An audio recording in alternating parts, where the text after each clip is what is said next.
thank you so much for meeting with me today. It's a pleasure to have you on. And my first question for you is, could you explain the DSA and its ramifications? Yeah.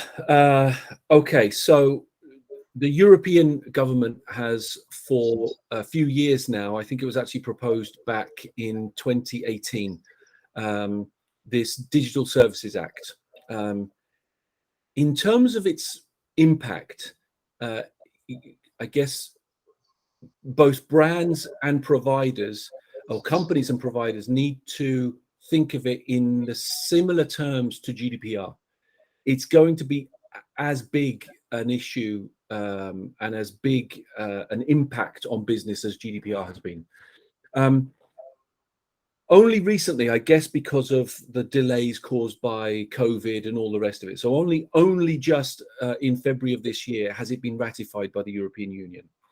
And it will come into effect latest January 2024. And I say latest because actually the bigger you are, the sooner it comes into effect for you. But ultimately, everybody will be involved in this, or will have to have, anyone who is impacted by this will have to be implementing or be compliant with this by January 2024. So what the Digital Services Act is, I guess it's best paraphrased by Ursula von der Leyen, who essentially said, we want to make everything that's illegal offline illegal online.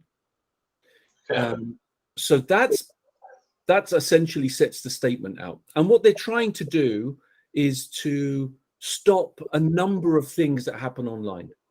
One, harmful content. So whether that be, when you get into the realms of cyber safety, so any content that is harmful to people, where, for example, cyber security deals with things that are harmful to systems in order to extract data or defraud money. Cyber safety is about protecting people from online things. So the effects that those things have on people. So we don't want to see terrorist content. We don't want to see nudity on platforms that people don't expect to see nudity on, right? We've got to protect children from certain content. We need to protect against misinformation. So that's all the types of harmful content that people can potentially see. Then misinformation is the other one, and then also they're looking at things like counterfeit goods and trademark and copyright infringements.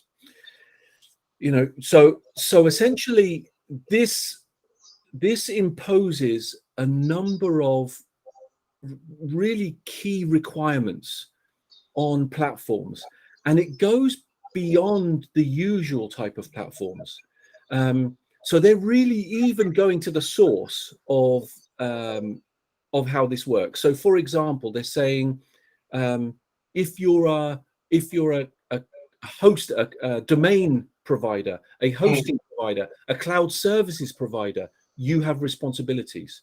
You shouldn't allow people to register domains that are fraudulent in some way. You shouldn't allow people to host content, host websites, even things like email services. So if you're like a MailChimp in future, you will have responsibilities to stop people sending fraudulent emails through your platform.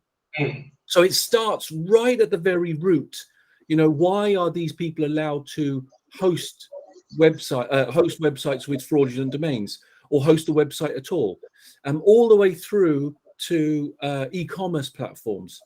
If you're an e-commerce platform and you're allowing people to post, to place counterfeit goods, which are clearly counterfeit, then you have a responsibility. Then clearly that goes all the way up to what the European Union is calling very big platforms. So if you're one of these very big platforms, Facebook, are part of the Meta organization, Instagram, TikTok, and so on, or Amazon, eBay, and all of these very big platforms, which they classify as anyone with more than 10 million users across Europe. So if you have more than 10 million users, you have very specific requirements, which include having people, specific people in the organization as moderators, who will be effectively, again, the equivalent of GDPR experts. You will have to have DSA experts within your organization to make sure you're compliant and you're transparent, including things like, if as a user, Ethan, you say, today, if you want to say to Facebook, Instagram, or so on, how does your algorithm work? Why is it that this content is doing X, Y, and Z? They can just ignore you. As part of the DSA, they can no longer ignore you. If they ignore you, they're no longer compliant, and there are fines. So they must be transparent. They must explain how things work and why specific things happened. So, for example, why was your content blocked? Or why was a particular piece of content not blocked?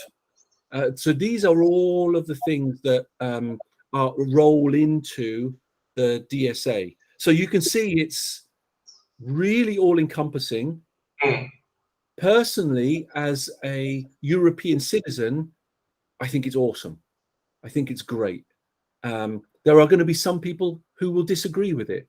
If you're one of these people who believes in freedom of speech to the nth degree, no matter what, you might not like this so much, because it's going to curb things like misinformation, and misinformation is in the eye of the beholder, right? So one person's misinformation is another person's truth.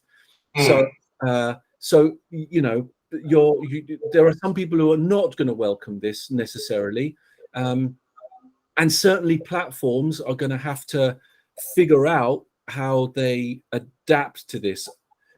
And the final point I'll make is, when I say the latest date is 2024, if as a platform you're identified as one of these very big platforms, you actually have only 40 days. Now, I don't know how that's going to work. It doesn't seem long enough to me, but you essentially have 40 days to work towards compliance. I don't know what that means exactly, but I'm sure there's negotiations between these companies. You know, you can't possibly be compliant in 40 days with all of the requirements. But anyway, that's the DSA in a nutshell. Okay, great. Thank you. That was very informative. I'm sure that's going to help our readers a lot to get a better understanding of it and the sort of implications of it for business and for individuals. Yeah. How does VISUA help companies become compliant with the DSA? So it's actually very simple. One of the biggest challenges, whether you're talking about harmful content, misinformation, counterfeit content, or counterfeit goods, whatever area you're discussing in terms of bad content, the majority of the challenge is visual.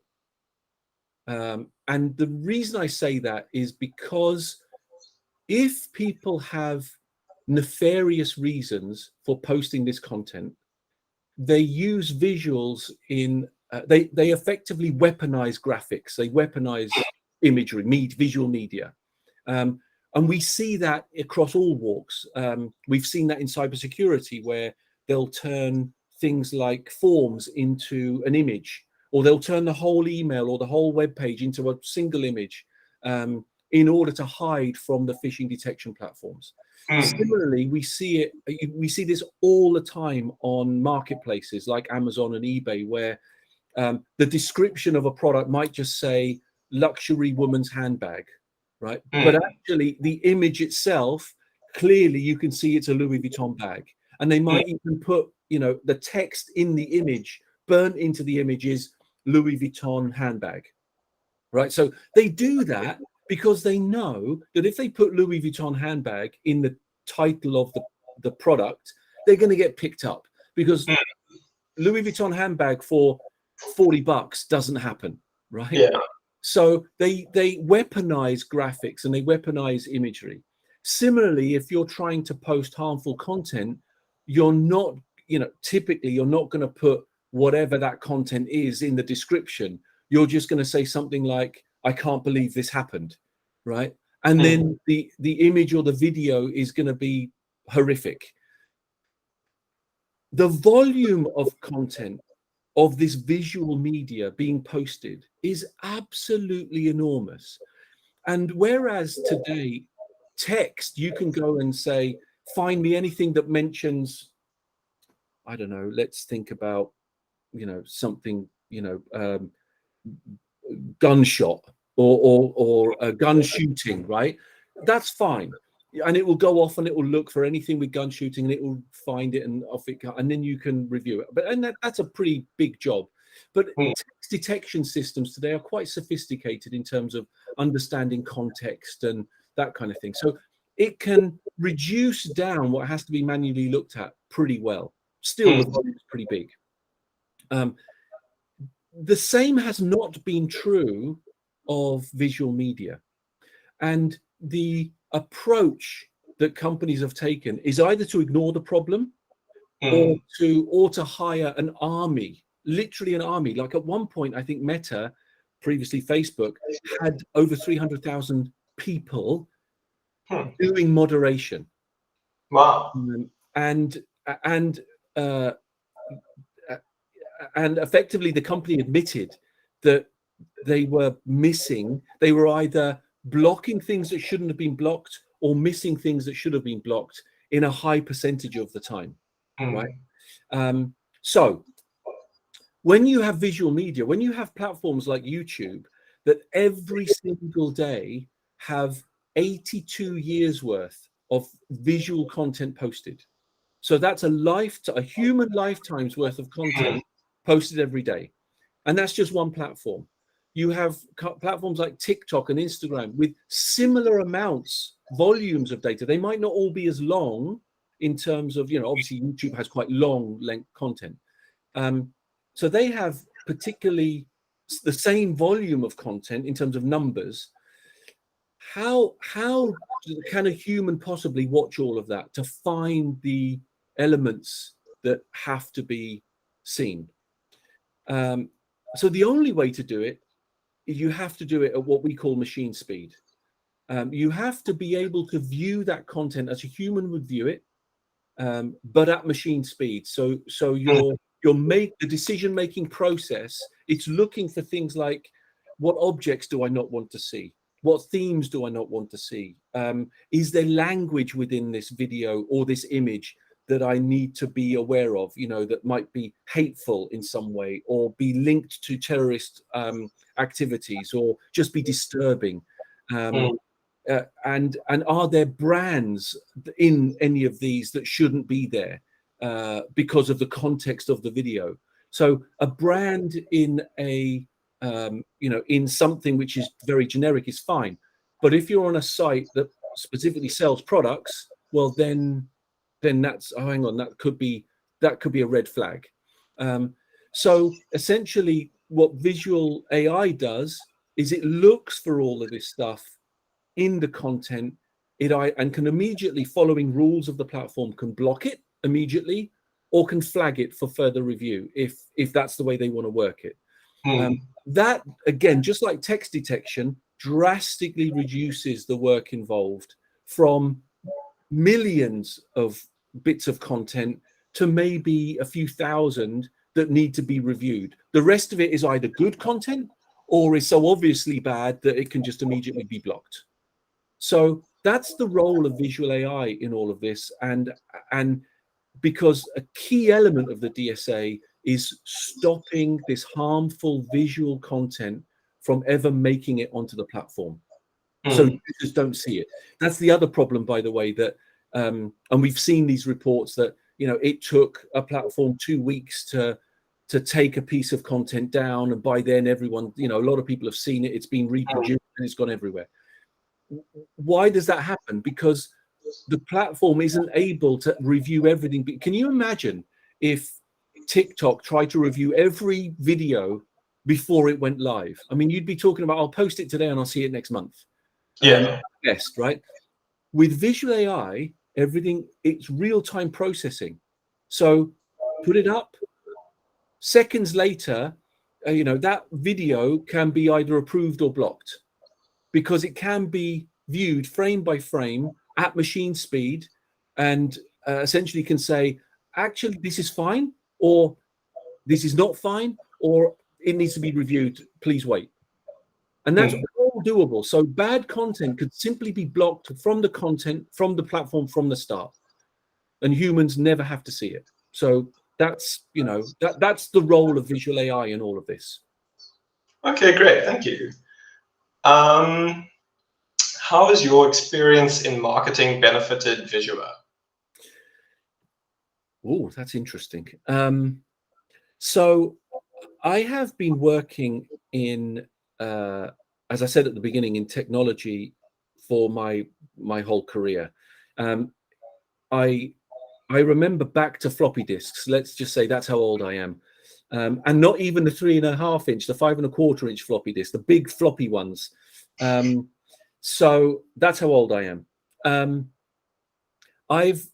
So marketing technology I've gone through every phase of it, from discrete standalone technology to software to enterprise systems, and I saw the birth and the growth of SaaS and PaaS, you know, platform as a service, and so on.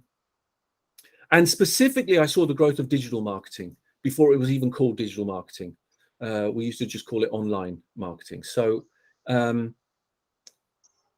I've kind of brought that experience to VISUA, but VISUA is really interesting because our technology, what we do is we don't sell to brands directly.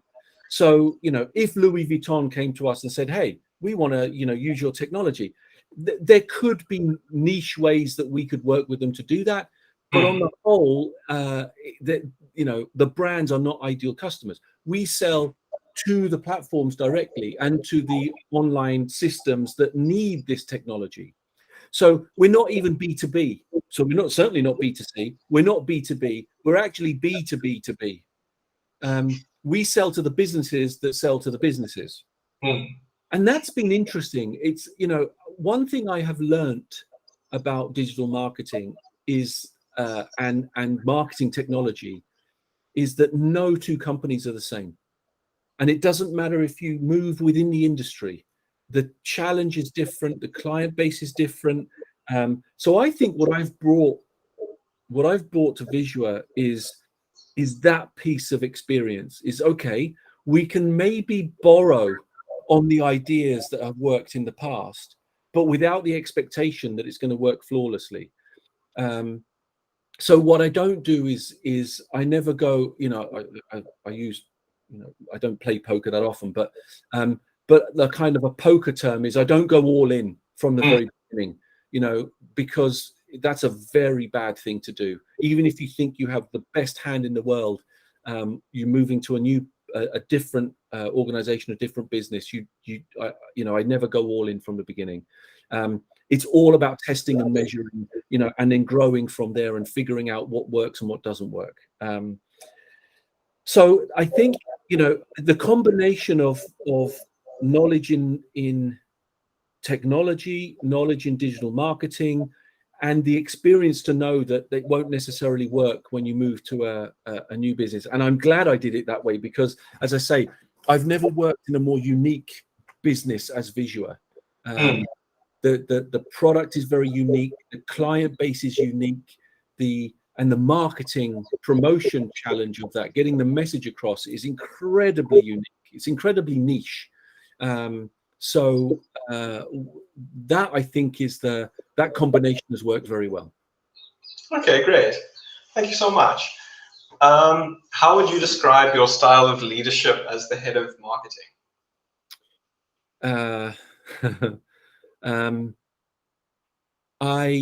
I've always worked. I remember early on in my career, I had a boss that was the opposite of what I try to be. And the reason I am this way is because of that person. That boss would always take the glory when things went well, and would always point the finger when things went badly.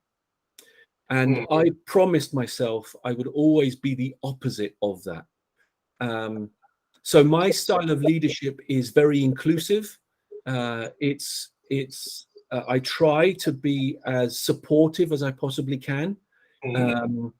I want to ensure that people can do the best job they possibly can, and when things go wrong, we look at that quite forensically and say, why do we think that happened, and can we put processes in place to make sure that doesn't happen again?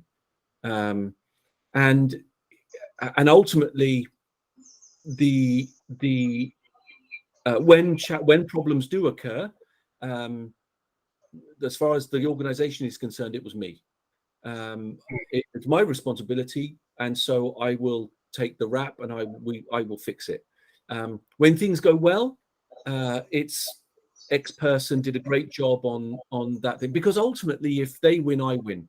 The team has won anyway. I mean, I'm going to get the glory anyway. So let's make sure that that spreads to everyone, and because ultimately it will, they will do a better job knowing that they're appreciated, and that people know that they exist and are doing a great job. So that's kind of my style of leadership. I am a perfectionist, unfortunately. So that can come across as, and I'm also I write content. So I grew up. I was very lucky in one of my earliest jobs that we were a big company with a small budget. The CEO he was a self-made millionaire. He created this multi-million, I'm not even multi-million, hundreds of millions, almost billion-dollar company from nothing. And so he believed in frugality. So we weren't one of these companies that just had agencies for everything. Which was great for me personally, because in my growth, I wrote ad copy, I wrote articles, I wrote, writing was a big part of what we did. So because of that, I grew up with that, and I'm a bit of a perfectionist. So I can come across as a little bit controlling. I try to curb that as much as possible. I am aware of it. And I try to make sure I don't control too much as often as possible. But my grammar Nazi and sort of content control comes in when I get an article and I kind of go, I wouldn't say it that way, and then I kind of. But that's a failing I try to control. But other than that, my leadership style, as I say, is inclusive. And I want people to win as much as possible. Oh, that's excellent. I really admire that. I think that's a very admirable quality to have for a leader, to know when it's your time to take the fall and when it's your time to build others up. So I think that's great. Thank you. Are there any risks of using the VISUA platform? Are there risks? Of using the platform, not so much, but companies need to be aware. The bottom line is the volume of visual content out there is just growing exponentially, and it's already just enormous. So I don't think this is something that can be avoided as such. You can't just say, well, I'm going to ignore that problem. The risk is that they don't appreciate the significance of the decision to get involved in using computer vision technology as part of their workflow, because it will have an impact. So let me give you an example. There's two parts to this example. If you are and I guess this is why these platforms have been avoiding this for so long, and why this legislation was needed. If you are an online marketplace and you choose to deal with this challenge of counterfeit goods, there's a very obvious outcome of that. One, you have to pay either to develop your own technology, to visual AI technology to find these issues, or pay for a service like VISUA's to do it. So overall, you have now an additional cost that you didn't have before. It's not massive, but it's there. On top of that, then, if this technology does its job well, it's going to flag all of these counterfeit products that you now have to take off your platform, which subsequently means you're not going to get the revenue from that sale. So it's a double whammy, right? You also have to, that's a challenge and a problem that these companies have. So in terms of their risk, it's a revenue risk. It's a profit and revenue risk, right? But what we have seen is that brands have run away from these platforms. Nike, a few years ago, said to Amazon, until you block counterfeits of our branded products, we're coming off your platform. And they just simply stopped, gone. The outcome, therefore, if companies like Amazon could say to Nike, no longer will any counterfeit Nike products be on our platform, we will stop them at source, you would see a massive increase. So straight away, Nike would be back on the platform and would invest in the platform, because we all know Amazon, #1 retail platform. If you want to buy anything, you're going to look at Amazon.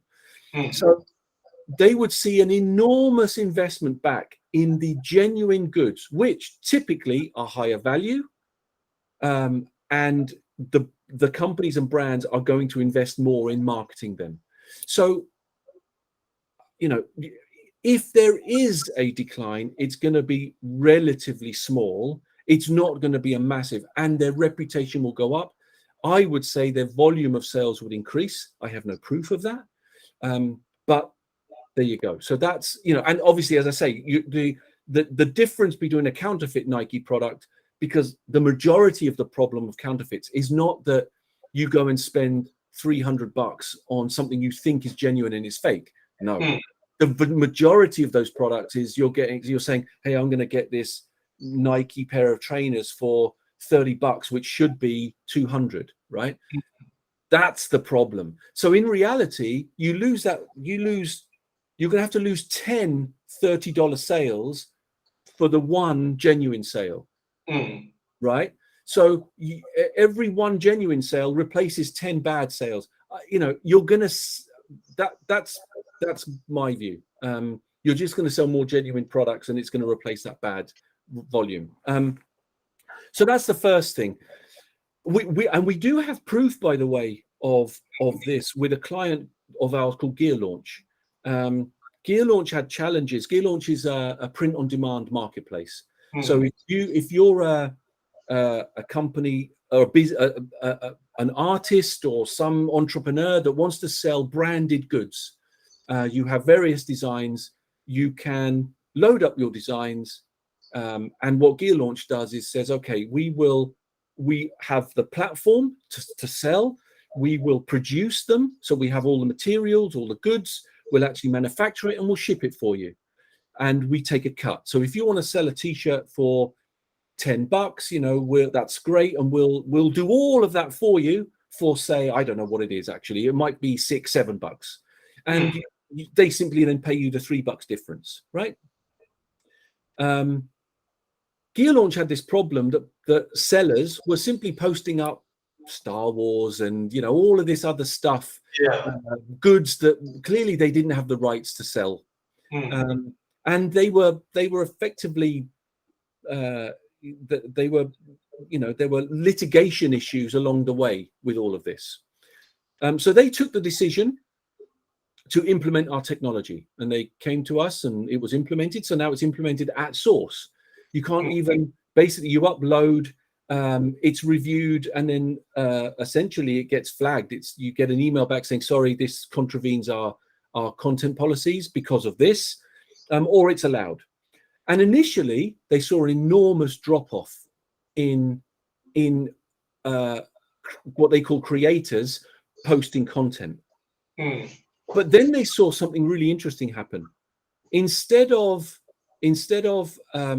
creators simply posting up of a an image of Darth Vader, let's say. Yeah. Right? They now had things coming up just simply saying, "I am your father." Now, if you're a Star Wars fan, you know what that's about, and it's actually more interesting than just a thing of Darth Vader. Yeah. It's kind of more catchy and more it's cooler than just having that. So what creators did is they came up with interesting ways to still represent the theme and the brand and whatever it was, but without contravening copyright and trademark laws. And what happened was sales went up. So just by creators being more creative, instead of cheating and being lazy, they started to be more creative. Sales went up over all of the platform, and so that's effectively a small version of proof of what I was saying about Amazon. I think the big platforms would find benefits. The other challenge and the other part of that is that when you engage in computer vision, especially if you do it yourself, if you develop your own computer vision solution, which is possible to do, it's a bit like creating an iPhone app. You don't create an iPhone app, post it and say, that's it, done. No, I never have to worry about this again, right? There's iOS updates, there's device updates, that suddenly bigger screens, smaller screens, different devices. It's a constant issue of maintenance. You have different, and I'm not sure if you're aware how computer vision works, but essentially, like any AI system, if you're saying, well, actually now we want to look for things. I'm desperately trying to find. Here we go. I've got a Sharpie here. So we want to look for anything that looks like a Sharpie, because there's loads of counterfeit. You need to build a model, right? So effectively, you need to train the AI to say, this is a real Sharpie. This is the. Let me see here. Is that the right way? That's yes. That's the real Sharpie logo, but this is a fake Sharpie logo. Right? So there's a whole thing around model training and updates to the models and so on, and making sure, by the way, that just like anything else, the model can't be poisoned, because there are ways to poison computer vision models, like any AI model, like any other system in the world. So you have to protect against all of that. And I think in some cases, people underestimate the complexities of doing that.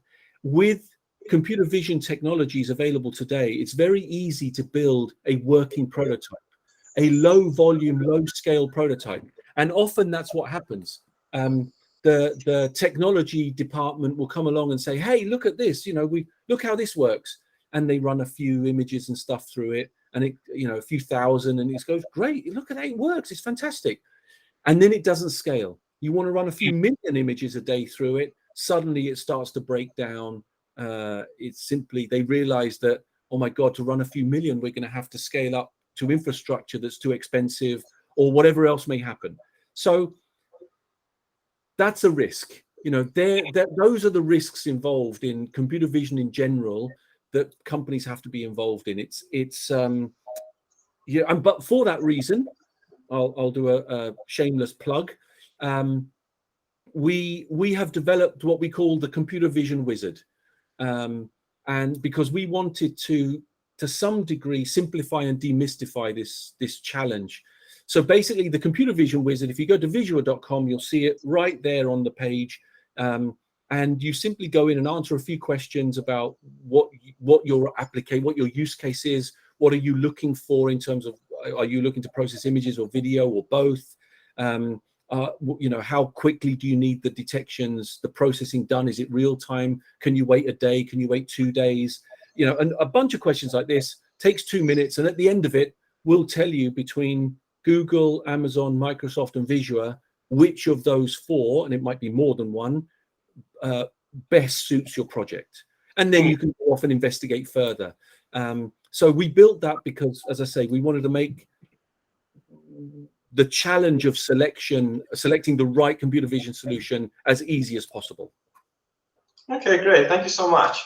I think we're going to end the interview there. Thank you so much for your time.